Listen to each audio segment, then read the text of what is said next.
마태복음 6장 13절 말씀 우리 다 같이 읽겠습니다. 우리를 시험에 들게 하지 마시옵고 다만 악에서 구하시옵소서. 나라와 권세와 영광이 아버지께 영원히 있사옵나이다. 아멘. 저는 오늘 이 제목을 이 말씀을 가지고 우리를 시험에 들게 하지 마시옵고 이제 다섯 번째인데요. 오늘은 특별히 익명의 그리스도인 이런 내용을 가지고 좀 말씀을 드리려고 합니다.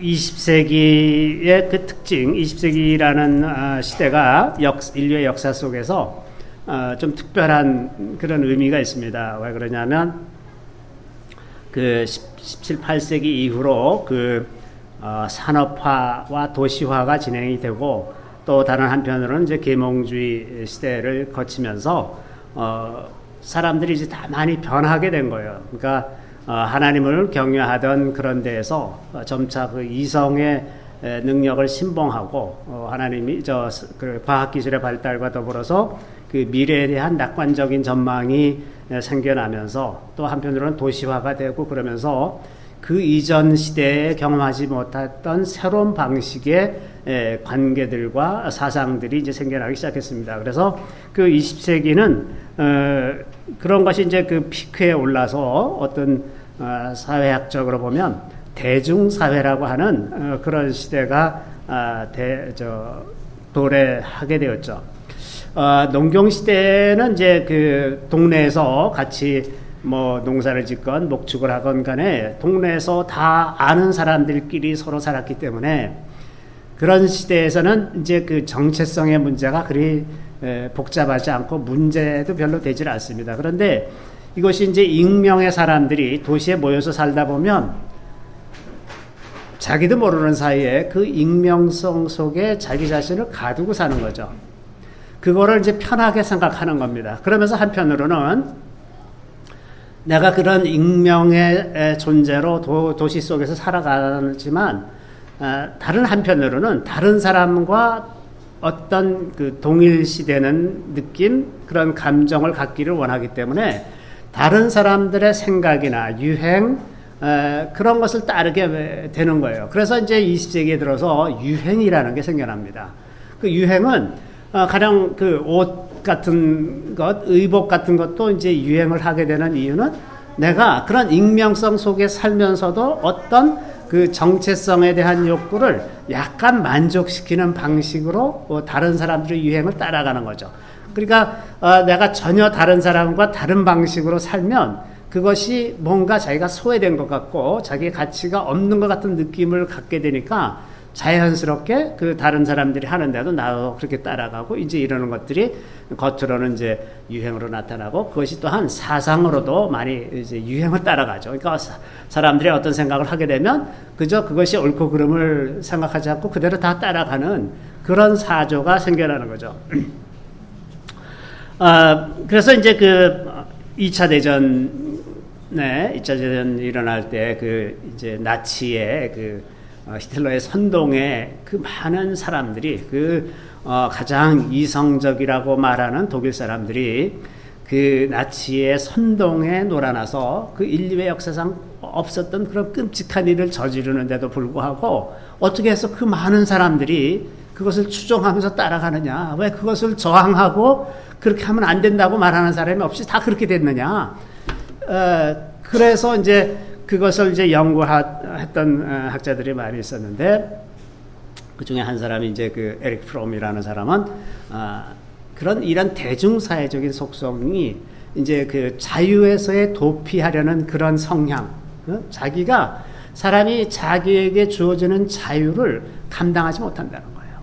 사람은 그 자유를 원하지만 동시에 그 자유를 자기 스스로 감당하지 못하기 때문에 다른 사람들에게 그냥 휩쓸려서 사는 것이 편하게 생각되는 그런 요소 때문에 그렇게 된다고 하는 거죠. 그래서 이제 이 대중사회적인 속성 이런 이슈에 관해서 20세기에는 이제 굉장히 그 탁월한 사회학자들이 여러 명 있었습니다. 데이비드 리즈먼이라는 사람은 고독한 군중이라는 책을 써서 그 미국 사회의 그런 소외 현상에 대해서 이제 다룬 적이 있었고, 또 그 스페인에는 호세 오르테카 이 가세트라는 사람이 사회학자가 있었는데 철학자고 사회학자고 이런 사람인데 이 사람은 이제 대중의 반역 이런 책을 써서 이 대중이 대중적인 속성이 갖는 사회가 어떻게 일하게 되는지 그런 것들을 이제 많이 연구했던 그런 책들이 많이 나왔었습니다. 이제 이런 사회에서는 특히나 그 노동이 이제 상품화되지 않습니까? 그전에는 농경 사회에서는 노동하는 것이 그냥 삶의 자연스러운 일부고 자기가 노동해서 자기가 먹을 것을 만들어서 먹고 살기 때문에 노동이 상품화되기 이전인데 이것이 이제 산업화가 되면서 그 노동을 상품화하다 보니까 그 다음에는 어떤 관점이 생겨났냐 하면 자기의 노동을 좀 가치 있게 만들고 그리고 자기의 시간을 돈으로 생각하게 되는 그런 성향들이 생겨나는 거죠. 그러면 가령 이게 시간을 돈으로 생각하기 시작하면 인간관계를 맺는 방식도 자기가 시간을 투자해야 되는 것에 대해서 계산을 하게 되는 겁니다. 당연히. 시간이 돈이기 때문에. 그래서 시간을 들여서 사람을 사귀는 것은 돈을 굉장히 투자를 하는 거예요. 그러니까 인간관계도 자연히 어떤 유익이 있느냐, 이것을 투자하면 내가 이것을 얼마나 얻을 수가 있느냐 하는 이런 계산적인 관계로 변하게 되고 또 조금 더 나아가서 20세기 후반부에 들어가서는 사회학자들 중에서 20세기는 몸의 시대라고 말하는 사람들이 있습니다. 사람의 몸의 가치에 대해서 그전에는 몸은 그냥 나의 자연스러운 일부예요. 그냥 그것이 나의 정체성 일부를 구성하는 거고 그것을 대상화시키질 않았지만 이게 살다 보니까 이게 노동이 가치가 되고 그러는데 몸이 중요한 역할을 하더라. 몸이 좀 더 예쁘고 아름답고 그러면 시장에서 조금 더 돈을 받고 이렇게 되니까 이제 몸을 발견한 시대라고 그렇게 말하는 사람들도 있습니다. 그래서 이제 몸을 위해서 투자를 많이 하죠. 오늘날은 아주 몸을 위해서 많이 투자를 하고, 그것이 실제로 건강을 위해서라기보다는 상품성을 높이기 위해서 이제 몸에 대해서 투자를 많이 합니다. 그러다 보니까 몸도 이제 시장에서 평가를 받는 상품의 하나가 되면 나의 진정한 나라고 하는 존재, 나의 정체성에서는 이 몸이라는 것도 소외되는 거예요. 이게 나하고 떨어지잖아요. 나와 나의 몸이 이게 분리가 되는 그런 일들이 일어나죠. 그래서 이제 이게 전반적으로 인간 소외라고 하는 그런 현상이 이제 20세기에 나타나죠. 이와 비슷한 흐름에서 장 보드리아르라고 하는 사람이 소비의 사회라는 책을 썼는데 이 사람들은 물론 제가 이렇게 말씀드린 사람들은 다 하나님을 배제하고 쓴 책이기 때문에 반드시 그것이 전부를 말하고 있다고 말할 수는 없지만 이 소비의 사회라는 책도 오늘날 이 시대를 이해하는데 굉장히 도움이 될 수 있는 책입니다. 혹시 궁금하시면 한번 사서 읽어보시면 좋을 것 같습니다. 장 보드리아르의 소비의 사회라는 책입니다. 이 사람은 이제 이 시장 경제가 고도로 발전하다 보니까 이 시장 경제 속에서 사람의 가치가 어떻게 매겨지냐면 구매력에 의해서 평가가 된다는 거죠. 인간의 존재는 구매력이 있느냐 없느냐 그것으로 이제 가치가 평가가 되기 때문에 시장에서 가격을 매길 수 없는 그런 가치, 예를 들어서 행복이나 기쁨이나 평화나 이런 것들은 시장에서 가치가 없기 때문에 가치가 없는 걸로 간주하는 거예요. 시장에서 값을 매길 수 있는 것들만 가치가 있기 때문에 그래서 사람들은 자연히 시장에서 가치가 있다고 평가가 되는 것을 사고 거기에 인생을 투자하면서 삽니다. 왜냐하면 그것이 정체성이기 때문에 그래요. 가령 내가 어떤 종류의 브랜드의 옷을 입는다. 그러면 그게 나의 정체성이에요. 내가 어떤 종류의 차를 타고 다닌다. 그러면 그게 나의 정체성이에요. 내가 어떤 종류의 집에 산다. 그러면 그것이 나의 정체성이에요. 그러니까 사람들은 자기의 정체성, 자기의 존재 가치를 높이는 쪽으로 돈을 사용하게 돼 있죠. 그러면 사회가 시장이라고 하는 것이 정체성을 사고 팔는 데까지 이르게 되는 겁니다. 그래서 그런 정체성을 규정하는 것이 그 시장이 되면 그 시장에서 그 구매력이 없는 사람은 없는 존재예요. 존재 가치가 전혀 없습니다. 그죠? 자, 그래서 이제 이런 사회 속에서 살아가는 그 대중이라고 하는 것은 세상의 그 사람들과의 관계에서 그 완전히 소외되고 싶지는 않고, 그러나 그 안에서 그냥 익명성을 가지고 사는 것으로 만족합니다. 익명성을 가지고 사는 것은 한편으로는 자기의 자유를 확보하려는 노력인데, 다른 한편으로는 그 익명성이라는 것 때문에 자기의 생각보다는 그저 남들이 생각하는 대로 흘러가는 그런 삶을 자기의 마땅한 삶으로 생각하는 이런 성향이 많이 있습니다. 이게 이제 현대 사회에 살아가는 사람들의 모습이죠. 그런데 이러한 경향이 교회 안에도 들어오게 되죠. 그래서 오늘날 교회에서 도시에 많은 사람들 이 교회 저 교회를 이제 다니면서 쇼핑하듯이 이제 교회를 찾아다닙니다. 물론 사람들이 진리를 향해서 가면서 그 갈급함을 채워줄 수 있는 그런 교회를 찾아다니는 것은 마땅한 일이지만 모든 사람들이 다 그러는 것은 아닙니다. 이것도 마치 그 대중사의 속성처럼 그저 그 어려서부터 교회를 다니다 보니 안 다니면 좀 이상하고 뭔가 좀 소외되는 것 같고 뭔가 자기가 해야 할 일을 안 한 것 같아서 교회는 나가긴 나가야 되겠는데 거기서 어떤 익명성을 가지고 그냥 큰 교회 가서 잠깐 예배만 드리고 오면 마음으로는 내가 마땅히 할 일을 다 했다 하는 만족감을 느끼면서 동시에 자기는 누구에게도 침해를 받지 않고 자유롭게 살 수 있는 그런 것들을 추구하는 사람들이 굉장히 많다고 하는 거죠. 그래서 이제 막 대형 교회에 자꾸 몰리는 이유가 그런 데 가서 그냥 익명으로 숨어서 그냥 자기가 예배 드리는 것으로 이제 만족하려고 하는 그런 사람들이 많다고 하는 겁니다.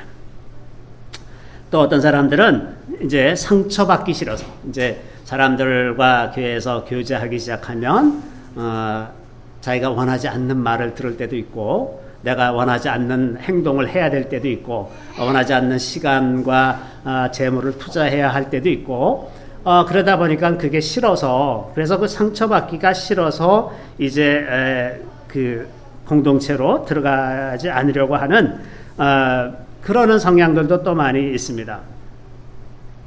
그래서 오늘날 많은 교인들이 교회를 다니기는 하지만 그 공동체에 소속되질 않고 그러니까 진정한 의미에서 이렇게 삶의 모든 것들을 함께 나누면서 함께 위로하고 권면해서 하나님을 더 잘 믿어가는 쪽으로 가려는 그런 활동을 전혀 하지 않고 그냥 주일날 출석만 하는 그런 사람들이 굉장히 많은 시대죠.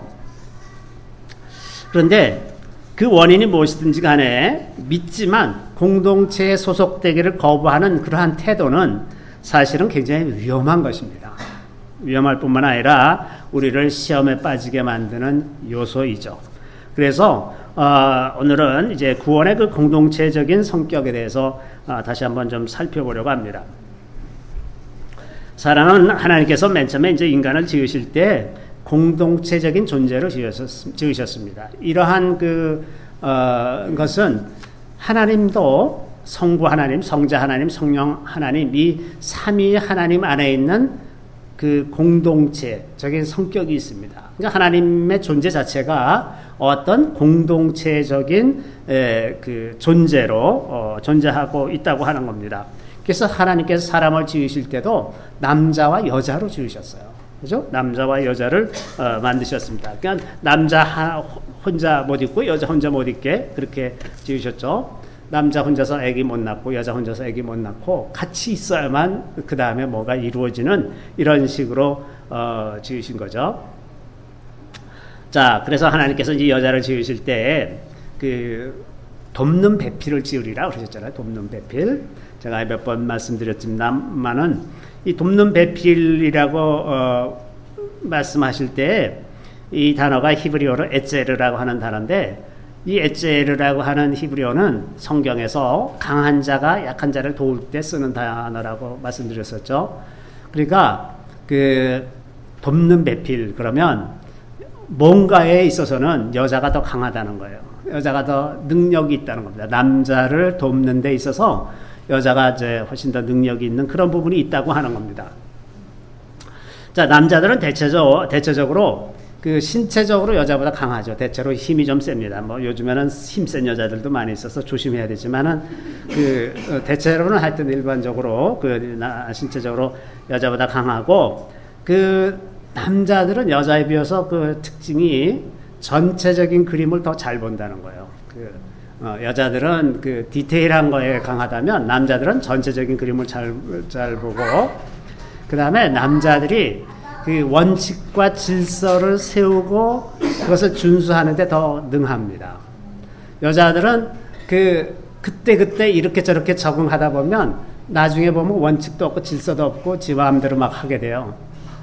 그래서 이제 그 가정의 원칙과 질서를 세우는 건 반드시 남편이 해야 됩니다. 남편이 원칙과 질서를 세우는 것이고 그 질서의 틀 안에서 아내가 이제 자녀 교육에 있어서 어떤 융통성이나 어떤 디테일한 것들을 살피면서 가는 거죠. 여자들은 이제 영적으로 민감한 게 아주 특징입니다. 영적으로 민감하기 때문에 하나님을 믿는 데 있어서 대부분의 남자들은 여자의 도움이 절대적으로 필요합니다.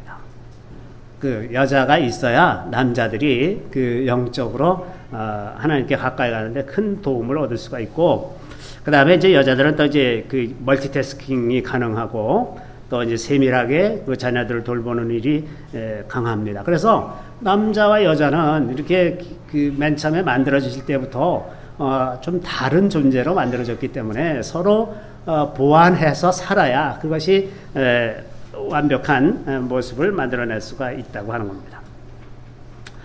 그런데 이 가정의 질서, 이렇게 해서 세워지는 가정의 질서는 교회에도 그대로 적용이 됩니다. 사도 바울은 이 가정의 질서와 교회의 질서를 전혀 구분하지 않고 말하고 있어요. 에베소서 5장 22절에서 25절 말씀에 보면 우리 같이 한번 읽어볼까요? 아내들이여 자기 남편에게 복종하기를 주께 하듯 하라. 이는 남편이 아내의 머리됨이 그리스도께서 교회의 머리됨과 같음이니 그가 바로 몸의 구주시니라. 그러므로 교회가 그리스도에게 하듯 아내들도 범사에 자기 남편에게 복종할지니라. 남편들아 아내 사랑하기를 그리스도께서 교회를 사랑하시고 그 교회를 위하여 자신을 주심같이 하라. 아멘. 이 말씀은 이제 여자분들은 좀 기분 나빠요. 이런 말씀 들으면 자기 남편에게 복종하기를 주께 하듯 하라. 아주 기분 나쁘죠. 근데 이걸 가만히 보면 아내들에게 요구하시는 거나 남편들에게 요구하시는 거나 하나님께서 요구하시는 것은 굉장히 탁월한 수준입니다. 그죠? 주께 복종하듯이 남편에게 복종하는 것이 어려운 것과 마찬가지로 그리스도께서 교회를 사랑해서 자기 몸을 내어주시는 것 같이 아내를 사랑하기도 결코 쉬운 일이 아닙니다. 그죠? 그 남편은 아내를 그처럼 사랑하고 또 아내는 남편을 그리스도께 복종하듯이 복종하라. 이것이 이제 가정의 질서고 이것이 교회의 질서입니다. 자, 어느 한편이 일방적으로 희생하는 것이 아니라 서로가 서로에 대해서 이런 방식으로 헌신하기를 원하신다고 하는 거죠. 그런데 오늘날에는 그리스도인이라고 하더라도 남녀를 불문하고 우선 그리스도께 복종하려는 생각도 잘 없어요. 하나님을 경외하지도 않습니다. 많은 사람들이 하나님도 경외하지 않는데 어떻게 남편에게 복종하겠어요? 어림도 없는 일입니다. 하나님을 두려워하지 않으면 세상에 두려울 것이 하나도 없는데 남편이라고 두려워하겠습니까? 아내라고 두려워하겠습니까? 그렇지 않죠. 그러니까 기본적인 전제는 하나님을 경외하고 하나님의 말씀을 존중하는 태도가 있고서야 그 다음에 남편에게 또 아내에게 서로 복종하고 사랑하는 관계가 형성이 될 수가 있다고 하는 것입니다. 오늘날 우리가 너무 우리 생각을 사로잡고 있는 것이 민주주의적인 질서죠. 민주주의적인 질서로 인해서 그 모든 사람들이 다 평등하고 동일한 권리와 의무를 행사한다고 생각하기 때문에 남편과 아내의 관계에 있어서도 이제 이러한 사고가 많아서 이제는 더 이상 오래 참고 인내하는 것이 덕이라는 생각이 잘 없어요. 그래서 그걸 왜 못하러 참고 사냐, 이혼하지, 이게 훨씬 쉽지, 너 아무리 힘들어도 좀 참아라, 이렇게 얘기하면 아주 시대에 뒤떨어진 사람처럼 생각을 하지만 하나님의 질서는 참으라는 겁니다. 오래 참으라는 겁니다. 그래서 오히려 옛날보다 이혼이 훨씬 더 많아지는 가운데 나타나는 또 다른 특징은 자손이 점점점 줄어드는 것이지 않습니까? 우리나라도 이제 인구가 줄어들기 시작합니다. 인구가 주는 것은 하나님의 축복에서 벗어났다는 것을 뜻합니다. 인구가 줄어드는 것을 그렇게 가볍게 생각할 일은 아니에요. 아직도 하나님을 경외하는 유대인들 중에서 정통파 유대인들은 6, 7명씩, 한 10명씩 애를 낳습니다. 아주 생육하고 번성하고 있어요. 그 사람들이 이 시대 정신을 몰라서 그렇습니까? 하나님을 경외하기 때문에 그렇습니다. 자, 또 이제 페미니즘 같은 가치관도 우리가 이제 인내하지 못하게 만듭니다. 그런데 인내하지 않으면, 남편이건 아니건 인내하지 않으면 그 누구도 하나님께 가까이 갈 수 있는 기회가 없습니다. 인내를 통해서만 우리가 하나님께 갈 수 있기 때문에. 자, 그래서 이제 하나님께서 세우신 이런 기본적인 질서, 이 가정과 교회의 질서가 하나님의 질서 바탕 위에 세워져 있을 때 비로소 구원이 공동체적인 경험이라는 것을 깨닫게 됩니다. 그런 환경에서 우리가 하나님을 존중하고 그 말씀대로 살고자 하는 순종과 사랑의 질서 위에 서 있을 때 비로소 이 구원이라는 것이 공동체적인 것이구나. 그전에는 각자 도생, 각자 자기가 최선을 다해서 어떻게 하는 것으로 권한다고 생각을 하는데 결코 그렇지가 않은 거예요. 이게 공동체 안에서 이루어지는 경험이라고 하는 겁니다. 그래서 이제 가정과 교회가 이러한 질서 위에 세워져 있을 때 우리의 구원이 훨씬 더 가깝고 또 하나님의 뜻대로 살기가 훨씬 쉬워지는 것입니다. 이런 질서를 형성하는 것이 언제나 제일 기본적인 전제가 됩니다. 자, 우리가 좋은 공동체가 되기 위해서 갖춰야 될 첫 번째 조건은 다른 사람에 대한 험담과 비판을 그치는 것입니다.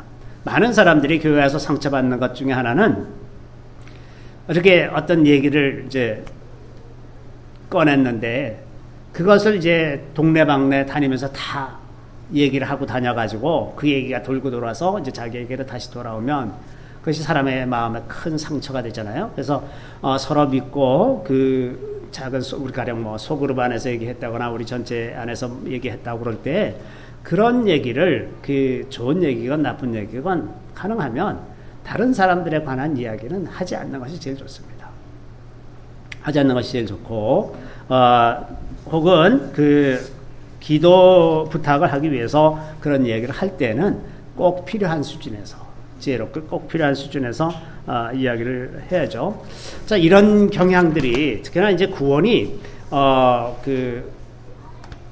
아주 보수적으로 엄격한 그런 교회일수록 다들 속을 털어놓지 않고 다 경건한 척, 자기는 아무 문제 없는 척 하면서 지냅니다.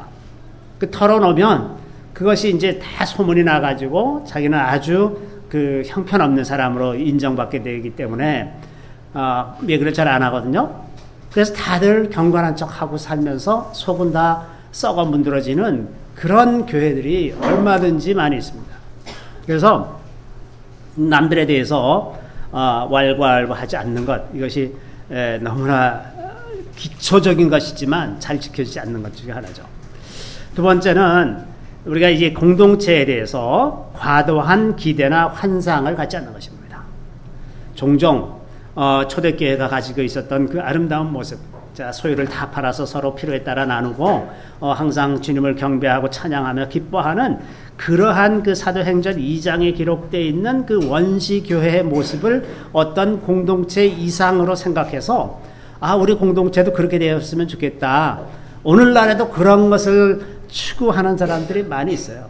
또 이제 그 중에는 실제로 공동체를 만들어서 뭐 시골에 땅 사서 집 짓고 거기서 같이 살다가 1년도 안 돼서 다 서로 싸우고 헤어지고 그러는 공동체가 널렸습니다. 널렸어요. 전 세계에 다 널렸어요. 왜냐하면 그게 현실적인 것이 아니고, 그리고 교회에 관한 기록에도 보면, 성경의 기록도 보면 그게 그때 일시적으로 있었던 현상이지, 그때부터 불과 뭐 10년, 20년밖에 안 된 다른 그 교회들에서 나타나는 일들 보면 오늘날 우리 교회에서 나타나는 일과 동일하게 이런저런 일들로 갈등하고 싸우고 패짓고 뭐 이런 일 똑같이 다 일어나는 거예요.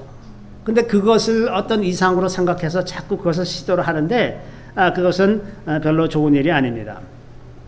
왜 그러냐면 이 건강한 공동체를 이루려면 첫 번째, 각 개개인이 그 경계선이 분명하게 서 있어야 되는 거거든요. 그 다른 사람이 나를 공동체라고 해서 함부로 침범해서 들어오면 안 됩니다. 나의 개인의 것들을 침범해서는 안 돼요.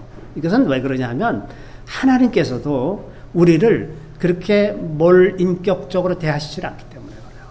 하나님처럼 우리를 인격적으로 존중해 주시는 분이 없습니다. 하나님은 우리가 심지어 이렇게 죄를 범하고 있어서 좀 말려주고 싶으셔도 강제로 우리를 어떻게 막으신다거나 이러시질 않으세요. 그러시는 능력이 없습니까? 충분히 다 있고도 남잖아요. 근데도 하나님은 우리를 그렇게 하시는 분이 아닙니다. 죄를 짓는 과정 가운데서도 우리를 그렇게 다루시질 않죠.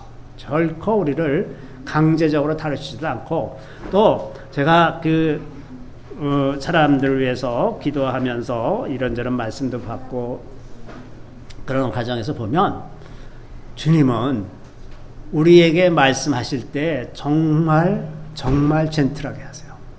세상에 주님처럼 젠틀하신 분이 없습니다. 그래서 우리가 그 성령으로 따라 산다고 하면 다른 사람들에 대해서도 마찬가지로 그렇게 함부로 사람들이 가져야 되는 경계를 넘어 들어가려고 그렇게 해서는 안 됩니다. 이제 사람들이 뭐라 그러냐 하면, 너는 같은 공동체라면서 이것도 못 해주냐? 이런 식으로 요구한다거나, 내가 그런 말도 못하냐? 우리 공동체라면서. 이러면서 사람들에게 상처 주는 말, 사람들의 경계를 침범하는 말, 이런 말을 이제 함부로 하게 되는 거죠. 그래서 막 예전에 목사님 사택이 되게 교회 안에 같이 있곤 할 때는 그러니까 수시로 교인들이 그냥 아무 때나 문 열고 들어가서 목사님 계세요.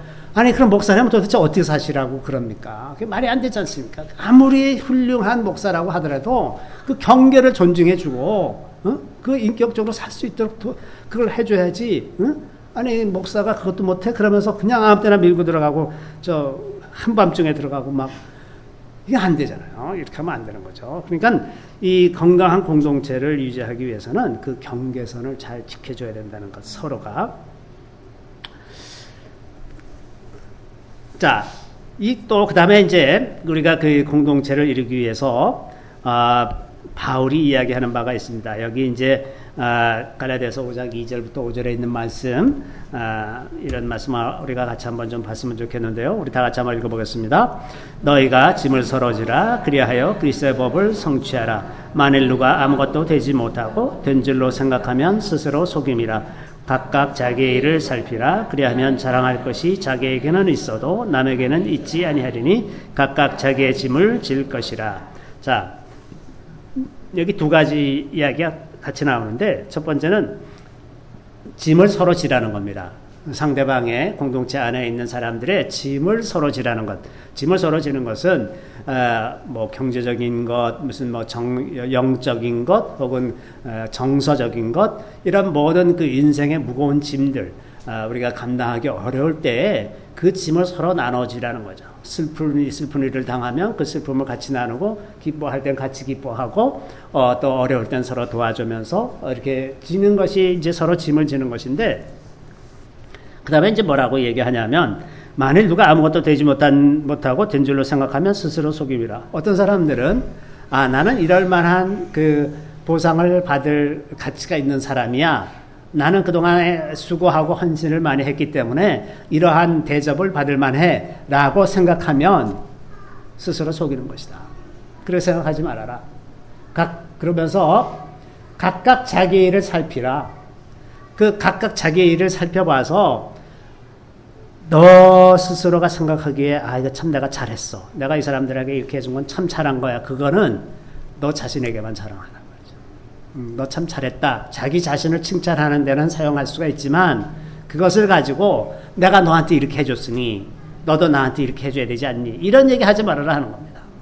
내가 마땅히 그럴 권리가 있지 않냐? 이런 얘기 하지 말라 하는 거죠. 그러면서 각각 자기의 짐을 져라. 자기의 짐을 자기가 지려는 노력이 앞서야 되는 거죠.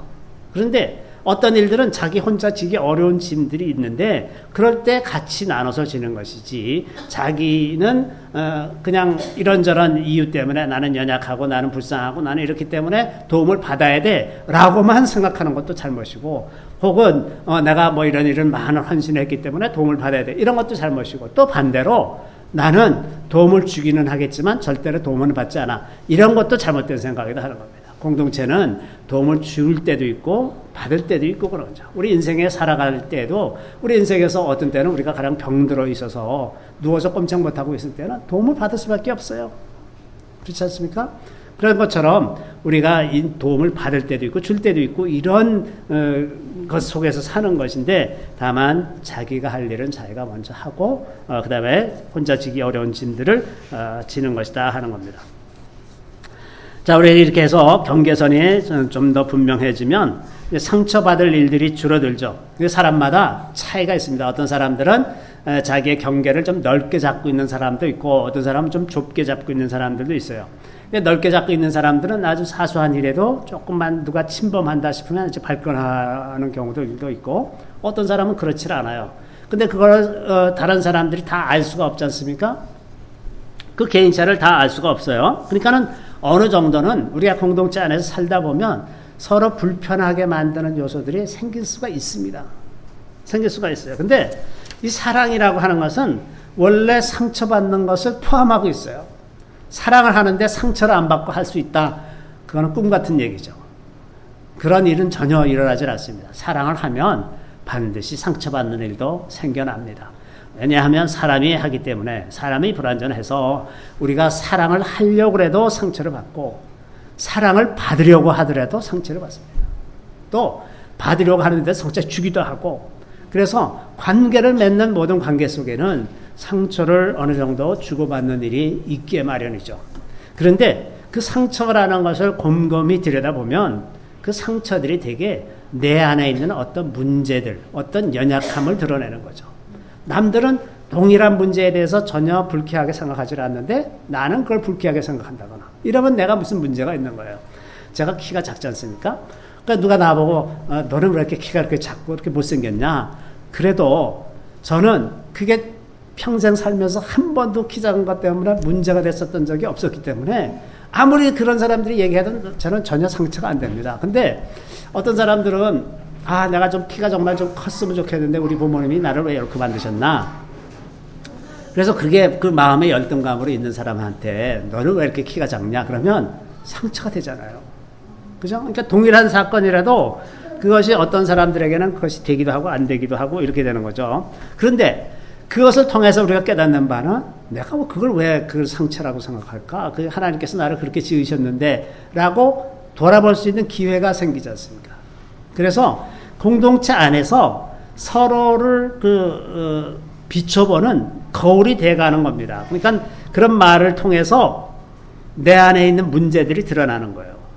그러니까 우리가 공동체 생활을 반드시 해야 되는 것은 공동체 생활을 통해서 내 안에 내가 드러나기 때문입니다. 드러나면서 그것들을 치유하고 회복할 수 있는 기회들이 생기는 거예요. 그래서 우리가 공동체 생활을 통하지 않고서는 하나님께 가까이 가기도 어렵고 거룩함을 향해서 가기도 어렵게 되어 있습니다. 그렇게 해서 이제 우리가 우리 안에 있는 문제들을 점점 더 이제 파악하고 그것들을 이해하게 되면서 우리가 훨씬 더 포용적인 사람이 되어갑니다. 그래서 웬만한 일에는 이제 상처를 받지 않고 남들 다 이해할 수 있는 그런 사람들로 이제 성장하게 되죠.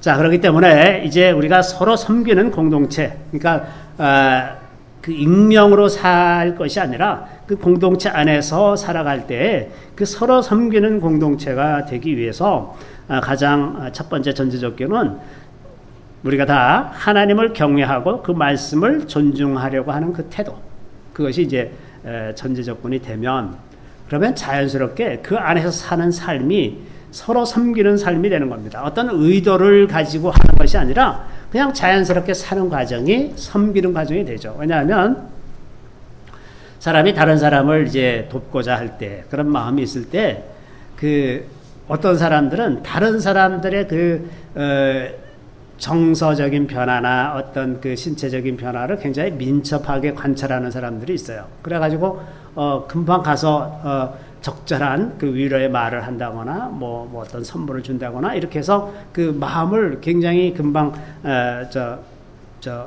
이해해주고 도와주는 그런 사람들이 있는데, 그것이 의도적으로 되는 것이 아니라, 모든 사람이 또 그렇게 되는 것이 아니라 그런 은사를 가진 사람들이 있습니다. 또 어떤 사람 또 다른 종류의 은사를 가진 사람들도 있어요. 그래서 그 사람들이 모이다 보면 제가 아는 어떤 한 신학자는 이런 말을 합니다. 그렇게 모이다 보면 세 가지 부류의 은사가 나타난다. 첫 번째는 사랑, 그 다음에 믿음, 그 다음에 소망.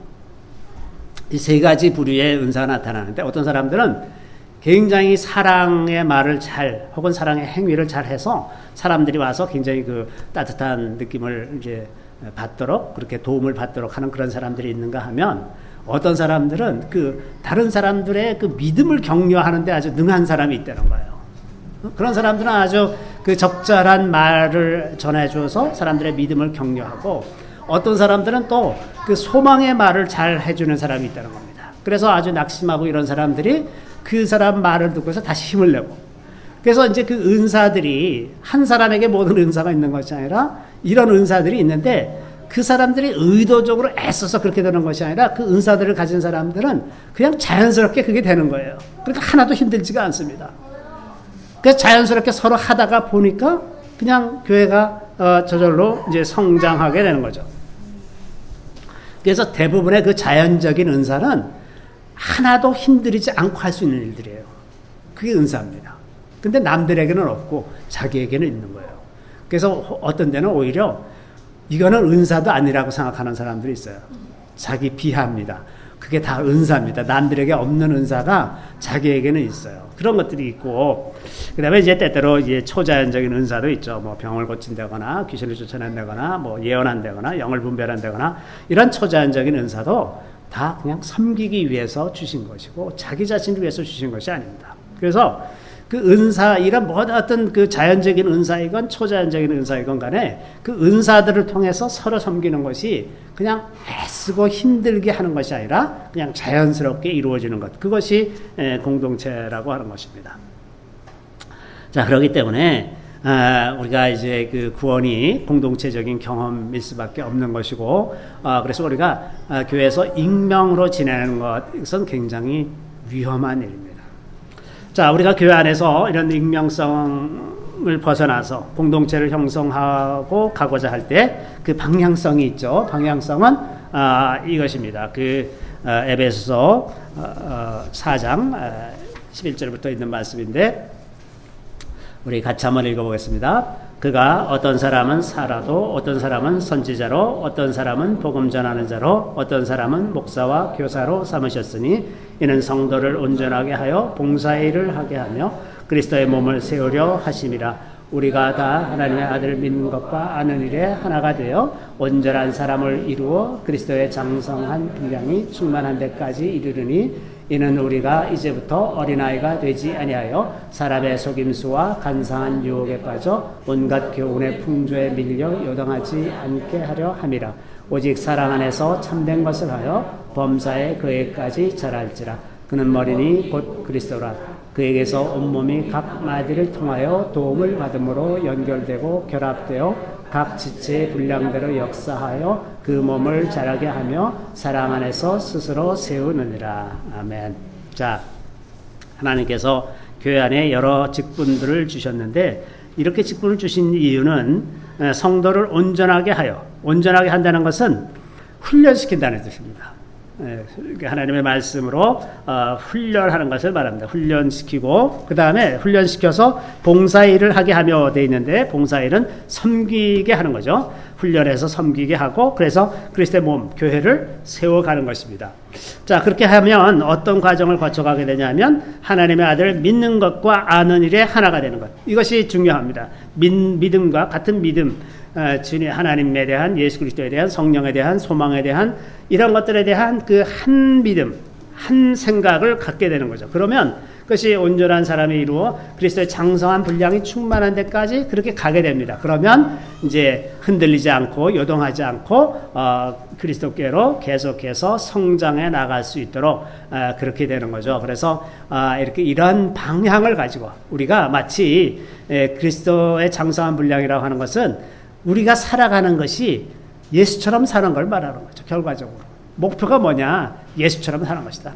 각자가 다 예수처럼 사는 데까지 성장해 가는 것. 그것이 이제 공동체의 목표입니다. 그래서 이런 공동체 생활을 통해서 구원이 이제 우리 안에 온전히 이루어지는 것이기 때문에 익명의 그리스도인으로 살려고 하는 것은 언제나 우리에게 굉장히 우리를 시험에 들게 하는 것이 될 수가 있고 그래서 우리가 그런 생각은 버리고 자연스럽게 바다에 그 물에 자기 몸을 내맡기듯이 내맡겨서 그 안에서 자연스럽게 자라나는 그러한 삶을 살 수 있게 되기를 바랍니다.